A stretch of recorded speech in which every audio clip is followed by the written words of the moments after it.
تو میں اس چیز کے خلاف ہوں کہ آپ ہاؤس ہی نہیں چلنے دو گے. تو ہاؤس نہیں چلنے دینا ہے تو الیکٹ ہو کے آتے کیوں ہو؟ جیت کے نہیں آنا چاہے پھر تو گھر سے ہی وروଧ کرتے رہو. ہاؤس میں جانے کا مطلب ہے کہ آپ اپنے national issues, international issues, domestic issues, لوگوں کی problem, economic problem, social problem, جو بھی پرابلمز ہیں ان پرابلمز کو پارلیمنٹ میں سرکار کے سامنے رکھیں. اور جب آپ واک آؤٹ کرتے ہو تو گورنمنٹ سب سے زیادہ، کوئی بھی گورنمنٹ خوش ہوتی ہے جب اپوزیشن واک آؤٹ کرتا ہے، کیونکہ وہ اپنے قانون پاس کرتی ہے. تو اگر اپوزیشن واک آؤٹ کرتا ہے، پارلیمنٹ میں نہیں رہتا ہے، تو وہ گورنمنٹ کی مدد ہوتی ہے، گورنمنٹ کا وروଧ نہیں ہوتا ہے. میں ایز ایکس پارلیمنٹیرین بتاؤں، جتنے بھی سیکورٹی فورسز کے ہوتے ہیں، ایز چیف منسٹر بھی میں رہا ہوں، ہم نے ان کی ہمیشہ سپورٹ کی ہے.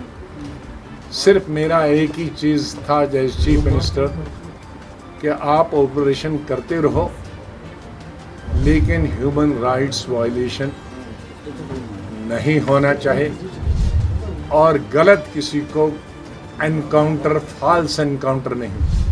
اور یہی وجہ ہے کہ میرے وقت میں جب فالس انکاؤنٹر ہوا تھا، 3 لال چوک سے مزدوروں کو اٹھا کر، ریڑھی والوں کو اٹھا کر جب ان کو دکھایا تھا کہ 3 پاکستانیوں کو ہم نے مارا، میں نے قبریں کھدوا کے 13، جس میں ایس ایس پی اور انسپکٹر پولیس والے تھے، تقریباً میرے خیال میں ابھی بھی 17 سال سے وہ جیل میں ہیں. تو اس کے بعد کسی نے جرت نہیں کی.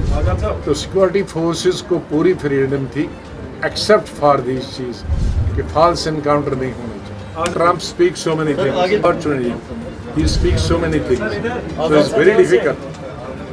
And the Prime Minister has made it clear on the floor of the House yesterday that no, this was our own decision, no country interfered. He has also mentioned about his talks with the Vice President of America. So with that, the chapter is closed. I think we have no reason not to believe our Prime Minister. He is elected Prime Minister. Chief Minister that is not elected, he is elected, duly elected by the people. Now it is for them to perform. I don't want to interfere in that.